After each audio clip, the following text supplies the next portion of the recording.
and welcome. I'm Asima Katauka and you're watching the China Report on NewsX World. Let's take a look at the top headlines of this hour. US President Donald Trump has warned China it could face tariffs as high as 155% unless President Xi Jinping agrees to fair trade deal with Washington from his perspective. Trump has further stated that China had shown respect but declared his administration would no longer tolerate unfair trade practices. Taiwan's top security official has accused China of prioritizing expansionism over fixing its economic and social problems. As Beijing holds a high-level party meeting this week, he has warned that Taiwan will defend itself against China's increasing military and diplomatic pressure. China has removed top trade negotiator Li Chenggang from his post as permanent representative to the World Trade Organization. The move comes amid escalating US-China trade tensions over sanctions and China's export curbs on rare earths ahead of the Xi-Trump summit. A Boeing 747 cargo plane has skidded off the runway in Hong Kong yesterday, colliding with security vehicle and pushing it into the sea, killing 2 airport staff early yesterday. All 4 crew members have escaped safely, making this the deadliest airport incident in Hong Kong since 1999. US President Donald Trump and Australian Prime Minister Anthony Albanese have signed a $8.5 billion rare earth minerals deal and confirmed plans for a nuclear-powered submarine under the AUKUS pact. Both countries will invest over $3 billion in critical minerals projects. US President Donald Trump has warned Hamas that it will be eradicated if it violates the Gaza ceasefire agreement, while saying he would give the group a chance to honor the truce. Meanwhile, US Vice President J.D. Vance and his wife Usha have traveled to Israel as envoys. Steve Witkoff and Jared Kushner met with Prime Minister Benjamin Netanyahu amid Israeli accusations that Hamas is stalling on hostage returns and as reports of Israeli attack continues in Gaza. French President Emmanuel Macron has announced that Ukrainian President Volodymyr Zelensky will attend a Coalition of the Willing meeting in London on upcoming Friday. The coalition formed by France and Britain in February aims to coordinate defense assistance for Ukraine. Now we start with US and China. US President Donald Trump has escalated his trade rhetoric ahead of a key meeting with Chinese President Xi Jinping later this month in South Korea. Speaking at the White House with Australian Prime Minister Anthony Albanese, Trump has predicted a fantastic trade deal with China, but warned of a potential 155% tariff hike set to take effect on November 1st. Unless an agreement is reached.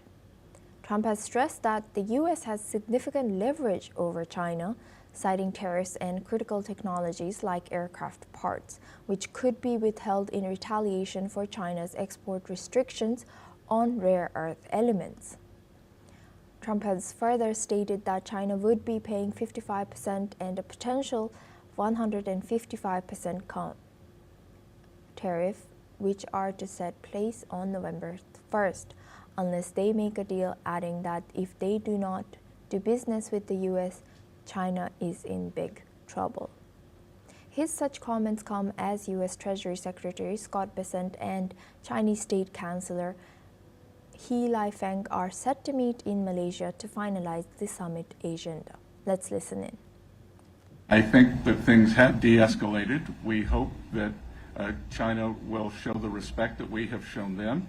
And I am confident that President Trump, because of his relationship with President Xi, will be able to get things back on a good. Trump has also highlighted recent success in trade negotiations, asserting that deals with the European Union, Japan, and South Korea were fair and predicting similar outcomes with China. He has reiterated that the U.S. could retaliate with further trade measures if China continues to weaponize rare earth elements, referencing Boeing's role in supplying aircraft parts to China. In parallel, the U.S. and Australia have signed a major agreement to boost cooperation in critical minerals, aimed at reducing dependency on Chinese-controlled supply chains. Trump has emphasized that the U.S. and Australia would soon have an abundance of critical minerals to counter China's dominance in the industry. Meanwhile, China's Ministry of Commerce has announced new import quotas for fertilizers and crude oil. The ministry has set fertilizer import quotas for 2026 at 13.65 million metric tons and allowed non-state traders to import 257 million metric tons of crude oil in the same year. Now for this discussion, we welcome Dr. Asta Chada. She's a doctor from Ritsumeikan University, joins us live from Warsaw. Thank you very much, Dr. Chada, for joining us again. Good to see you. Thank you. Same here, thank you. Thank you. Now, looking at this news, how significant is this trade deal between Australia and U.S. and do you think this would be enough for them to counter China's rare earth industry? Yeah, thank you. It is quite pertinent topic, but we need to understand this trade deal in the wider context of the changing face of American foreign policy, right? And that largely depends on America first, which means they prioritize domestic economic and security concerns over regional ones. That's one. Two, Trump's tariff diplomacy has been a very, very central tool of him trying to assert his economic hard power. And those are asserted not just on allies, but also adversaries at the same time. Now, given that Trump's visit and given that he's threatening China with 155% tariffs, which are already, additional as to what China already has, around 55%, and then the previously announced 100%. So what he's essentially saying is that unless China agrees to some deal which is beneficial to the United States, they already have partners like Australia in the pocket. Now, with regard to whether or not the Australia and US deal is going to be enough to cover this, I mean, it all depends on, because remember, most partners of United States in the region are now currently rushing to have some sort of stability in the region, right? So even if this deal does come through, it's not very easy for United States or any other country for that matter to entirely decouple or even de-risk from China for that matter. So while the rhetoric sounds very interesting, we'll just have to wait and see what kind of deal US president is willing to sign or is able to strike with the Chinese counterpart. And Dr. Chada, building on that, do you think what are the potential global consequences or the consequences for US if it fails to reach a trade agreement before November 1st with China? Right. I mean, there is obviously a very high risk escalation, right? I mean, if you remember President Trump's own words, he said he was threatening tariffs, very high tariffs, 155% on Chinese imports, unless we make a deal, he said. So, it is, again, very, very characteristic of his foreign policy to sort of combine public deal-making optimism with pressure tactics on his allies as well as adversaries. Now, whether or not they strike a deal, this is anyway some sort of a high-risk escalation of US-China trade dispute that's going on.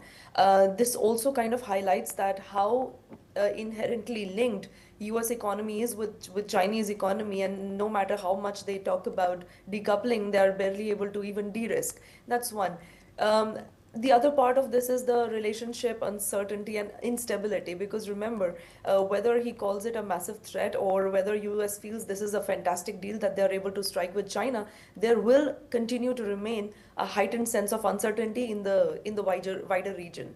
And then there is the other aspect, US and China are the biggest two economies and the biggest two powers that we are talking about. So any new rounds of severe tariffs, if they were to be implemented, are going to hugely and severely disrupt the global supply chains. They're going to hit the export-dependent Asian economies, and that is not limited to China. We are talking about Japan, South Korea, and almost all of Southeast Asia that is very dependent on these exports, right? So we are looking at a trigger of some sort of an economic downturn globally, as well as there is going to be a strain on any alliances that the United States has or any partners that United States has, because again, the countries around within the Indo-Pacific are looking at this with a lot of anticipation, at the same time with a lot of nervousness as to which direction both the deals are going to take. One, the agreement with Australia, and as well as this new intended agreement or some sort of a beautiful deal with China. Yes, thank you very much, Dr. Chada, for sharing that insight and joining us. Now we stay on this topic. US President Donald Trump is set to begin a pivotal Asia tour this week, visiting Malaysia, Japan, South Korea, and potentially China. The trip, which is his first to Asia since returning to office, aims to address critical trade tensions and security key elements. Trump's main focus will be easing trade frictions with China ahead of a meeting with President Xi Jinping. Trump has warned that unless China meets U.S. demands, including buying more American goods and lifting restrictions on rare earth minerals, he's prepared to impose additional tariffs. The president will also visit Japan to promote U.S. investments and follow up on a recent $550 billion trade deal. In South Korea, Trump is expected to discuss trade negotiations, including a contentious $350 billion investment fund.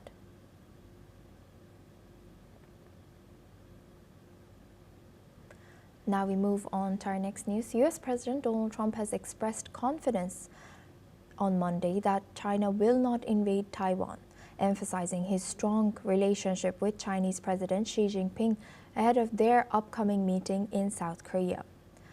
When asked about a Pentagon assessment predicting a possible Chinese attempt to seize Taiwan in 2027, Trump has said the following. I think we'll be just fine with China. China doesn't want to do that. First of all, the United States is the strongest military power in the world by far. It's not even close.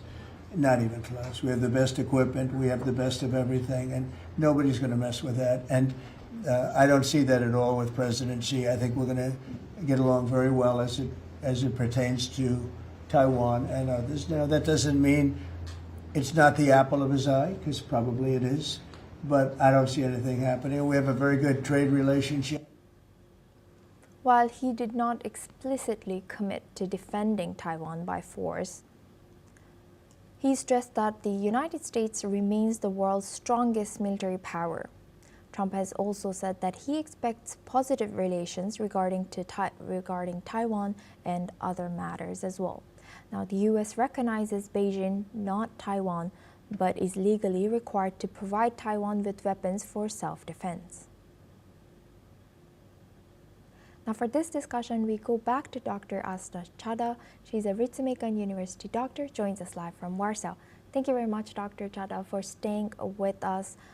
Doctor, why is U.S. required to protect or to give protection to Taiwan? And also, how should U.S. balance its legal obligation to arm Taiwan with its official recognition of Beijing?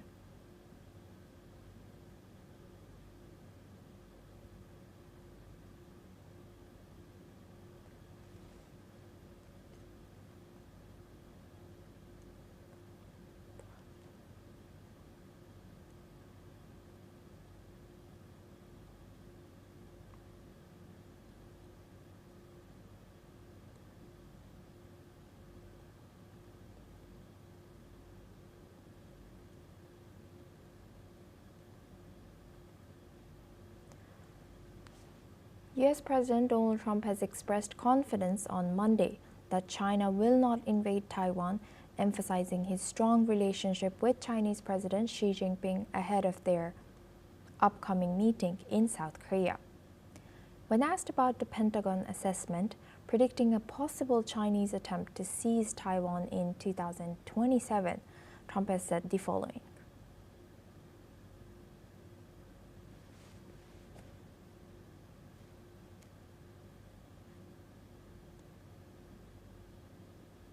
We'll be just fine with China. China doesn't want to do that. First of all, the United States is the strongest military power in the world by far. It's not even close.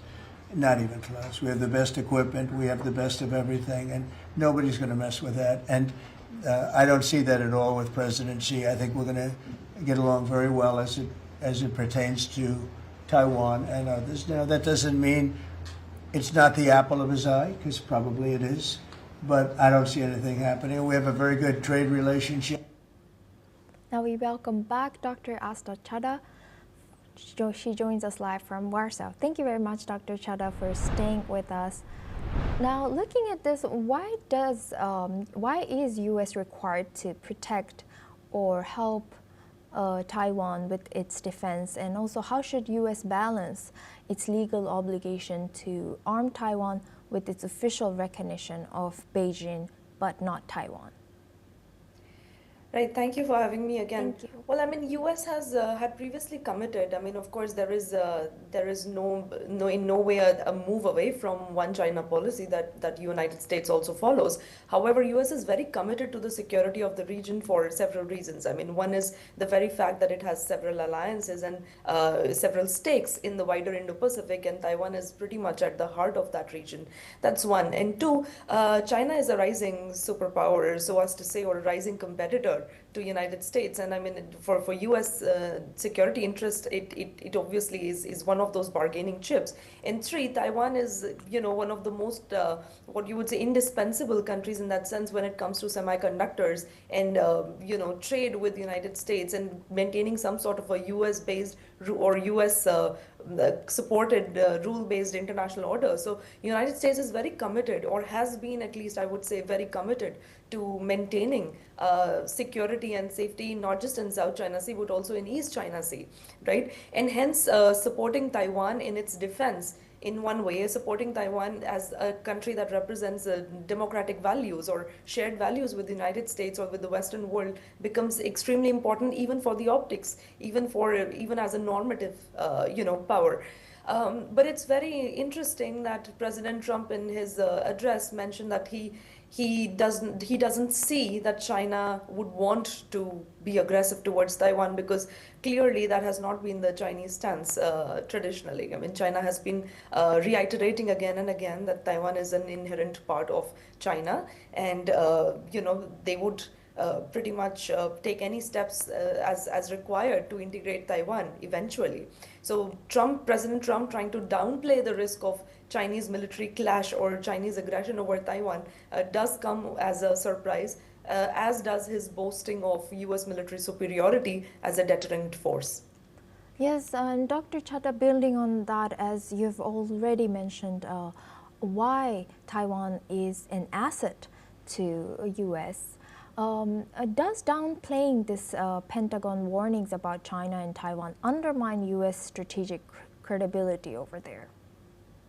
Yeah, excellent question again. Yes, I mean, absolutely. Downplaying the Taiwan risk, I mean, something that has consistently made it to U.S. foreign policy and U.S. security policy towards the Indo-Pacific. So downplaying, I'm not saying that showing a shift, but definitely downplaying this risk suggests a potential willingness in some way to deprioritize an inherently or a very traditionally core security issue in favor of some economic or trade gains that President Trump is trying to achieve here in its talks with China. And this also shows in some way a very highly transactional behavior, which could signal to Beijing that U.S. is in some way more interested in securing its domestic economic interests over the wider regional security or the global security that U.S. had been traditionally committed to. And lastly, he's trying to looks like President Trump's words looks like he's suggesting the possibility of separating a very high stakes Taiwan security issue from trade negotiations, which has previously not been the case. Taiwan issue usually more or less in one way or another does creep into any of these bilateral discussions or multilateral forum discussions that happen. And lastly, I mean, in terms of regional security, as you mentioned, there is, even through words, there is a certain erosion of deterrence, right? Any suggestion of a softening U.S. stance on Taiwan, even if it is rhetorical, is very destabilizing, because it risks undercutting the credibility of U.S. security guarantees for key partners. And again, we are not just talking about partners like Taiwan, we are talking about Japan, South Korea, and Philippines, because all of them are perceiving this in some way as US trying to in some way erode its own deterrence tactics. And lastly, this is going to feed into some sort of a regional anxiety, because I mean any Chinese action, let's say, towards Taiwan does in fact impact the regional security. So I think this push away from military deterrence and going towards securing their own or America first economic security objectives does seem like a serious downplay of the Taiwan security risk. Thank you very much, Dr. Chadha, for that insight and staying with us throughout our news. Now we move on to our next news. US President Donald Trump and Australian Prime Minister Anthony Albanese have agreed to boost cooperation on critical minerals and rare earths, aiming to reduce America's reliance on China. This deal comes as part of a strategy to ensure a proper and steady supply of essential resources. The U.S. Export-Import Bank, or EXIM, has announced more than $2.2 billion in financing for projects between the two countries. Companies like VHM, Latrobe, Magnesium, and Arafura Rare Earths will receive financing to advance their mineral projects in Australia. EXIM also expands its support for American-based rare earth projects, including the Hellick Creek site in Wyoming. This new partnership is expected to strengthen global supply chains and secure import resources for both nations. Now for this discussion, we welcome Andrew K.P. Long. He's a China strategist, joins us live from Cairo. Thank you very much, Andrew, for joining us again. Good to see you. Andrew, looking at this, should U.S. prioritize alliances like this one with Australia to secure critical minerals over rebuilding its own domestic supply chains? Do you think this is a long-term solution for them? Is government financing of mineral projects abroad an effective strategy? Well, long-term is the right word, because the China's grip on the world's mineral rare earth supply chain has been long established over decades. As I explained on this channel many times, supply is not the real issue, because that's why Trump wanted the rare earths in Greenland. He wanted the rare earths in Ukraine. And now, of course, Australia is a close American military ally, so he wants to lots of minerals in Australia. So that's the supply side. But the supply, as I said, is not the issue, because just the supply does not translate into the production of these very finely refined and highly polluting processes that are necessary to produce the critical rare earth elements. And there are hundreds of various elements, and the processes are all very different, and they're all very complicated. It's not as if there's one process for one particular element. There could be multiple very highly complicated processes for different elements or different parts of an element. So it's a highly complicated skills, knowledge, and technical precision developed over many decades. And they're highly polluting, because that's why in the beginning, no country wanted them. They all lumped to China decades ago.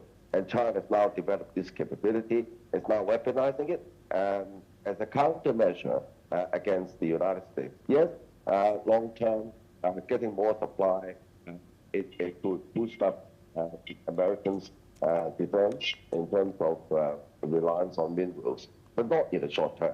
It's unlikely to result in any immediate gain, particularly the critical elements.